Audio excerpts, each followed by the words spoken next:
여러분, 지난 한 해를 돌이켜 보면 무려 벌써 이제 10개월이 지나가고 이제 2개월만 남게 되었죠. 여러분은 하나님 앞에 지난 한 해를 돌아보면서 어떤 감사의 조건을 가지고 계십니까? 건강하게 지금까지 인도하신 주님께 감사하는 것도 있으실 것이고, 우리의 가정이 이렇게 평안할 수 있는 것, 또한 우리의 사업체와 또 우리의 직장이 이렇게 안정적인 것, 또 청년들 중에서는 시험을 잘 준비하고 또 취업을 위해서 나아가는 모든 순간들, 군에서 근무하다가 제대한 청년들에게는 이 제대라고 하는 말 자체가 너무나도 기쁘고 감사한 일이겠죠. 저희는 다음 주일 추수감사주일로 지킵니다. 부족하고 연약하고 죄투성이었던 저희의 삶 가운데 그동안 저를 인도하셨던 주님의 그 크신 은혜를 기억하는 감사의 절기, 또 지난 한 해 동안 우리에게 허락하여 주신 은혜, 어려운 순간순간마다 포기하고 싶고 좌절하고 싶었던 그때에 나를 인도해 주셨던 주님의 은혜를 기억하며 우리가 기도로 준비할 수 있는 이 감사의 절기가 되기를 간절히 소망합니다. 장 도미니크 보비라고 하는 프랑스의 한 편집장이 있어요. 이분이 갑자기 뇌졸중으로 쓰러지면서 3주 동안 이제 사경을 헤매게 됩니다. 병명을 이제 알게 되었는데 장금 증후군이라고, 락트인 증후군이라고 해서 온몸이 마비가 되어지는, 신체의 모든 부분이 이제 잠기게 되어지는 증후군이죠. 오직 왼쪽 눈만 깜빡일 수 있는 그런 이제 상황이었습니다. 말을 할 수도 없고 그동안 했던 글을 쓸 수도 없고 또 움직일 수도 없게 되는 안타까운 상황 가운데 있었습니다. 그런데 그 절망 가운데 있던 그가 마음속으로 주님께 기도하며 다시금 글을 쓸 수 있는 마음을 갖게 됐어요. 왼쪽 눈밖에 깜빡일 수 없는데 글을 어떻게 썼을까요? 그 친구들을 불러서 부탁을 합니다. 알파벳 판을 크게 만들어서 이렇게 이제 막대기로 A, B, C 이렇게 하나하나 짚어가면 이분이 어떻게 해요? 움직일 수 있는 것이라고는 왼쪽 눈밖에 없잖아요. 왼쪽 눈을 깜빡인 거예요. 하나하나.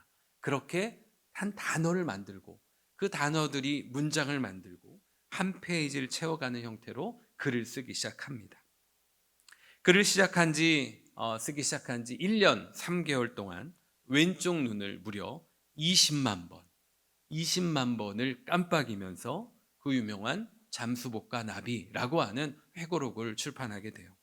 내 몸은 전혀 말을 듣지 않고 마치 잠수복을 입은 것처럼 어려운 상태이지만 내 정신은 훨훨 날아다니는 나비처럼 자유롭다라고 하는 의미를 가지고 이 책을 썼는데, 이 책의 서문에 이와 같은 말이 있어요. 고이다 못해 흘러내리는 침을, 보이다 못해 흘러내리는 침을 삼킬 수만 있다면, 그 흐르는 침을 삼킬 수만 있다면 그는 세상에서 가장 행복한 사람입니다 라고 그렇게 이야기를 한 것이죠.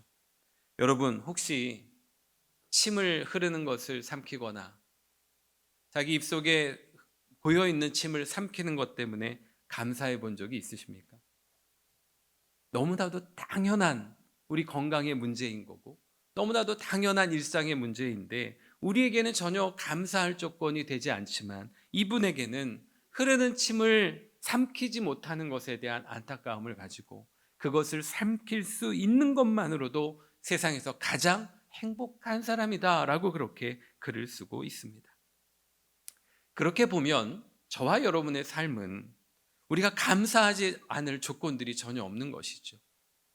여러분, 오늘 아침에 눈을 뜨시고 이 교회 현장에 자리 오기까지 여러분의 삶 가운데 함께 동행하셨던 하나님의 감사의 조건들을 찾아보시기 바랍니다. 우리에게는 행복하지 않을 조건이 없다라고 하는 것이죠. 결코 불평과 불만으로 우리의 삶을 살아가는 것이 아니라 일상의 그 작은 것, 당연한 것, 작은 변화와 그 작은 축복에서도 우리는 감사할 수 있는, 그 감사를 고백할 수 있는 저와 여러분 모두가 되기를 간절히 소망합니다. 세상 많은 사람들에게요, 감사할 수 있는 이유에 대해서 질문을 했더니 이렇게 대답을 했대요. 대부분 큰 일이 벌어졌을 때. 어떤 일일까요? 사업이 막 번창하고 막 돈을 막 물질적으로 막 넉넉하게 생각 이상 부어주시고, 또 청년들은 취직하고 자격증을 취득하고 진급하고 이런 큰 일들에서 대해서만 감사를 고백했다라고 하는 것이죠. 그러나 진정한 감사는 어떤 것일까요? 매일매일 반복되는 그 일상의 시간들 가운데 나와 함께 동행하시는 그 하나님의 은혜를 우리가 생각하며 감사할 수 있는 것이 진정한 감사인 것을 우리가 마음속에 기억했으면 좋겠습니다. 여러분 생각해 보세요. 오늘 아침 걸어서 이 예배당의 뜰을 밟을 수 있다는 것만으로도 우리는 얼마나 감사할 수 있을까요? 어젯밤에 눈을 감고 잠을 평안하게 잘 수 있는 것만으로도 우리는 얼마나 감사할 수 있을까요? 그리고 이 아침, 이 거룩한 아침 함께 찬양하며 말씀을 통해 예배드릴 수 있다라고 하는 이 감사의 조건만으로도 우리는 주님 앞에 너무나도 큰 감사를 올려드릴 수 있게 되는 것이죠. 이처럼 감사는 성숙한 성도들의 믿음의 행위인 것입니다. 믿음의 행위를 보일 때는 우리가 주님께 감사합니다, 고맙습니다, 주님 감사합니다 라고 하는 표현을 해야 되는 것이죠. 오늘 우리가 함께 읽으신 이 사도행전 16장의 말씀에서 사도 바울이 위기를 만난 이후에 기적적인 감사를 경험하는 사건을 우리에게 보여주고 있습니다. 사도 바울은 아시아에서 복음을 전하다가 이제 유럽으로 건너가서 첫 성이었던 빌립보에 도착을 해서 거기서 복음을 증거하고 있었어요. 그런데 복음을 증거하다 보니까 귀신 들린 여종 한 명을 만나게 됩니다.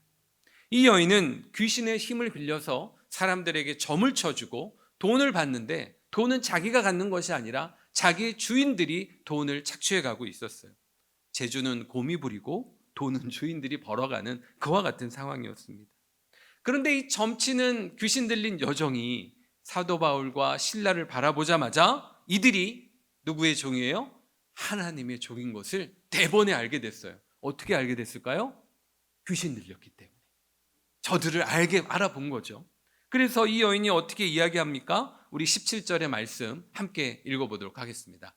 자막 준비되시면 17절 함께 읽습니다. 시작. 그가 바울과 우리를 따라와 소리질러 이르되 이 사람들은 지극히 높은 하나님의 종으로서 구원의 길을 너희에게 전하는 자라 하며 아멘. 사도 바울은 지금 아시아에서 유럽으로 건너와서 첫 성이었던 빌립보에서 그리스도의 복음을 전하고 있어요. 아는 이방인들이 전혀 없었고 저들과 함께 교제를 나누며 마음을 나누고 그리스도의 복음을 증거해야 되는데 조심스럽게 다가가야 할 그 순간 이 귀신 들린 여종이 외치고 있어요. 이들을 향해 어떻게 해요?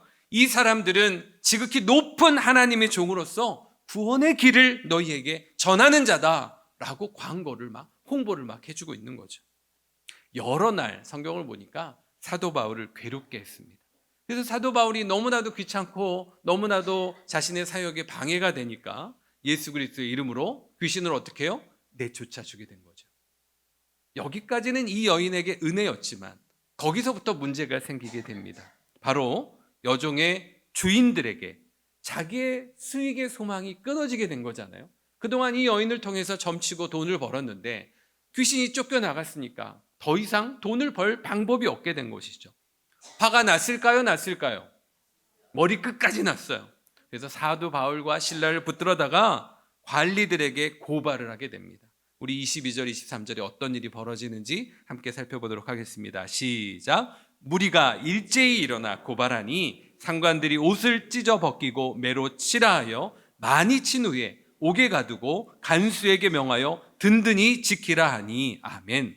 아마도 미루어 짐작하기는 이 귀신 들린 여종의 주인들은요 아마 그 지역의 유지 정도 되지 않았을까 싶습니다. 고소 고발을 했는데 그 상관들이 명하여서 이 사람들의 옷을 찢고 매를 쳐서 옥에 가두라고 이야기합니다. 그리고 깊은 옥에 가두어 그 발에 짝꽃까지 채워지게 됐어요. 여기까지 사도 바울이 처한 위기의 상황입니다. 주님께서 보내셔서 갔는데 매를 맞고 감옥에 갇혀 있는 이와 같은 상황이에요.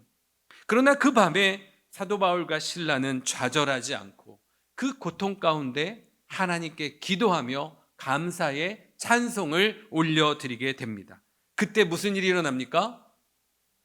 지진이 일어나면서 그 옥의 옥문이 열리고 놀라운 기적의 사건을 경험하게 되는 것이죠. 우리 25절, 26절의 말씀 어떻게 변화되는지 함께 살펴보도록 하겠습니다. 시작. 한밤중에 바울과 실라가 기도하고 하나님을 찬송하며 죄수들이 듣더라. 이에 갑자기 큰 지진이 나서 옥토가 움직이고 문이 곧 다 열리며 모든 사람의 매인 것이 다 벗어진지라. 아멘. 사도 바울과 실라는 하나님께 기도하며 찬양을 올려드렸어요. 그랬더니 지진이 막 일어나면서 잠겨있던 옥문이 열리고 착고가 풀어지게 되는 모든 매인 것이 벗어졌다라고 그렇게 기록하고 있습니다. 오늘 이 시간 사도 바울과 실라의 기도와 감사의 찬송을 통해서 이 놀라운 기적이 어떻게 나타날 수 있었는지 우리가 함께 살펴보면서 우리의 삶 가운데, 우리의 믿음의 여정 가운데 함께 적용하고 은혜를 누리고 감사를 고백하는 저와 여러분 모두가 되길 간절히 소망합니다. 첫 번째로는요, 바울과 실라는 최악의 상황 가운데서도 감사를 드렸다라고 하는 것이죠. 우리 함께 따라해 보실까요? 최악의 상황에서도 감사해야 합니다. 어느 누가 보더라도 사도 바울과 실라는 지금 최악의 상황 가운데 있어요. 바울에게 그런 마음이 없었을까 묵상하게 됩니다. 성경의 본문을 쓰면서 읽으면서 아마 성경에 나와 있지 않지만 미루어 짐작하기에 바울에게 이런 마음이 있지 않았을까 싶어요.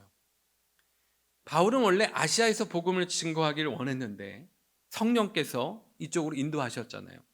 하나님, 내가 여기까지 와서 오게 갇혀야 되겠습니까? 드로아에서 당신께서 나를 막으시고 성령께 기도했더니 나를 빌립보로 당신께서 인도하지 않으셨어요. 그런데 당신을 믿고 왔는데 내가 매를 맞고 이렇게 감옥에 갇혀 있는 고난을 당해야 되겠습니까? 라는 마음이 살짝 들었을까요? 그거는 확인할 길이 없습니다. 성경에 나와 있지 않으니까. 만약 저라고 한다면 그런 억울함과 화가 막 일어나지 않았을까라고 하는 생각을 하게 되는 것이죠. 그러나 오늘 성경의 본문을 보면 사도 바울은 결코 원망하지 않고 하나님 앞에 기도와 감사의 찬송을 올려드렸다라고 하는 거예요. 여러분 생각해 보세요. 매를 맞고 옷이 찢겨지고 감옥에 갇혀 있는 사도 바울과 실라가 그 밤중에 일어나 기도하며 찬양하는 그 모습을 상상해 보시기 바랍니다. 도저히 감당할 수 없는 그 최악의 상황 가운데 그들은 하나님께 감사를 올려드리고 있습니다. 사랑하는 성도 여러분, 우리의 삶 가운데도 최악의 상황들이 있었을 것입니다. 바닥을 치고 더 이상 헤어나올 수 없는 그 늪에 빠져서 생각과 상황과 관계 가운데 어려움을 경험했던 적이 있을 것입니다. 그때 여러분들은 어떻게 그 어려움을 극복하고 돌파하셨습니까? 사도 바울과 실라처럼 또 바이런 자니스처럼 정말 하나님을 의지하고 정말 기도할 수 없는 그 입술을 벌려 읊조리며 주님께 도움을 구했던 그 순간들이 여러분에게 있었을 것입니다. 이처럼 어려운 문제는 저와 여러분 누구에게나 나타날 수 있습니다. 그러나 그것을 이길 수 있는 힘은 누구에게나 있는 것이 아니라고 하는 것이죠. 기적은 하나님께 속한 영역인 것을 우리가 분명히 고백을 합니다. 그러나 그 기적을 부르는 힘은 바로 감사의 기도에 있는 줄 믿습니다. 만약 우리가 어려운 상황 가운데 처해 있다고 한다면 주님께 아뢰시기 바랍니다. 지혜와 용기를 달라고 간구하는 그와 같은 여러분의 삶이 되시기를 주님의 이름으로 축원합니다. 두 번째로 우리가 생각해 볼 것이 있습니다. 기적은 감사에서 시작된다라고 하는 것이죠. 우리 함께 좀 따라해 봤으면 좋겠습니다. 기적은 감사에서 시작됩니다. 우리 26절에 어떤 상태가 되었는지 다시 한번 읽어보도록 하겠습니다. 시작. 이에 갑자기 큰 지진이 나서 옥토가 움직이고 문이 곧 다 열리며 모든 사람의 매인 것이 다 벗어진지라. 아멘. 고통적인 상황 가운데 있었던 바울과 실라, 저들이 기도하고 찬송했더니 옥문이 열리는 기적을 경험하게 되었습니다. 이렇게 감사는 놀라운 기적을 일으키는 조건이 되는 것이지요. 우리의 삶에도 이런 감사를 통해서 우리를 묶고 있는 그 모든 것들이 다 풀어지기를 간절히 소망합니다. 또한 막혀있는 우리의 모든 것들이 다 열려질 수 있는 은혜를 축복합니다.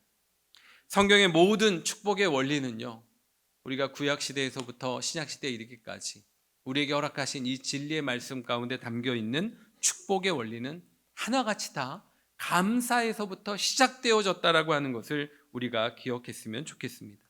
여러분, 다니엘을 잘 아시지 않습니까? 다니엘의 감사를 보면 그를 시기하는 자들이 다니엘을 사자굴에 던져 넣으려고 음모를 꾸미고 왕은 거기에 마침내 도장을 찍게 됩니다.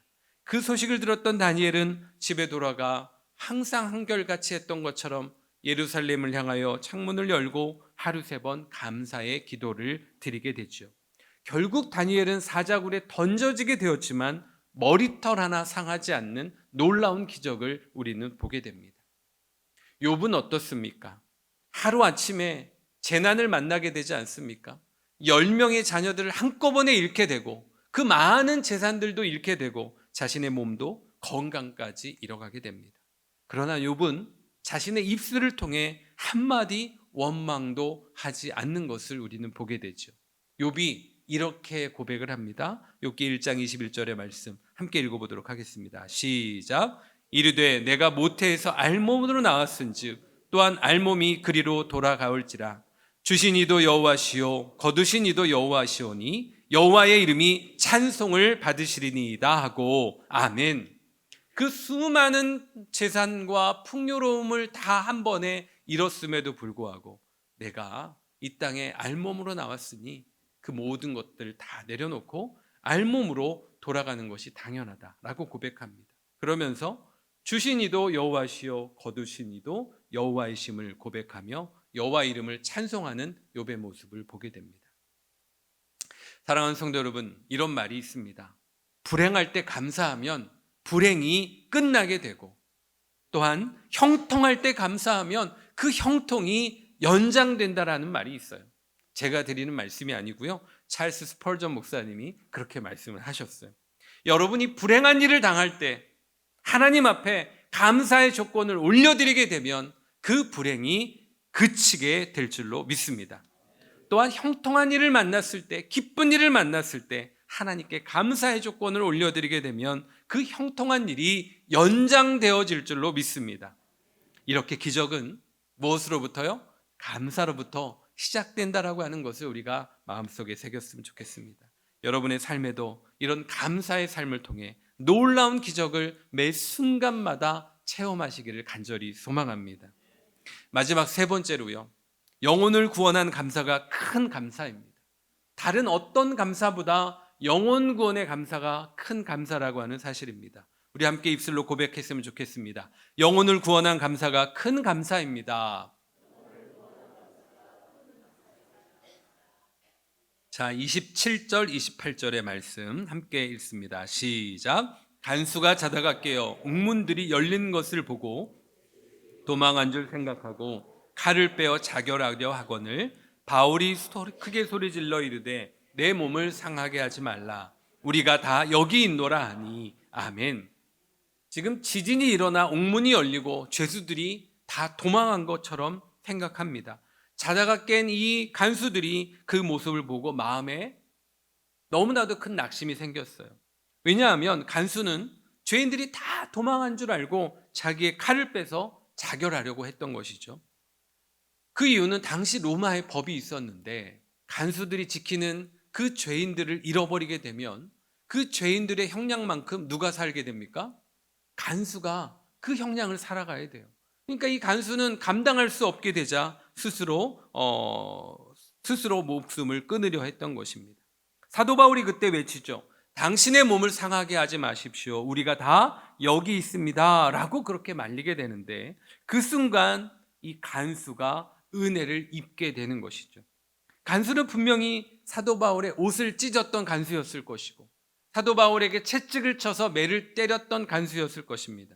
그런데 그가 사도 바울 앞에 엎드려져 너무 놀라 무릎 꿇고 이렇게 소리를 치게 되죠. 30절 31절의 말씀 읽어보도록 하겠습니다. 시작. 그들을 데리고 나가 이르되 선생님들이여 내가 어떻게 하여야 구원을 받으리이까 하거늘 이르되 주 예수를 믿으라 그리하면 너와 내 집이 구원을 얻으리라 하고 아멘.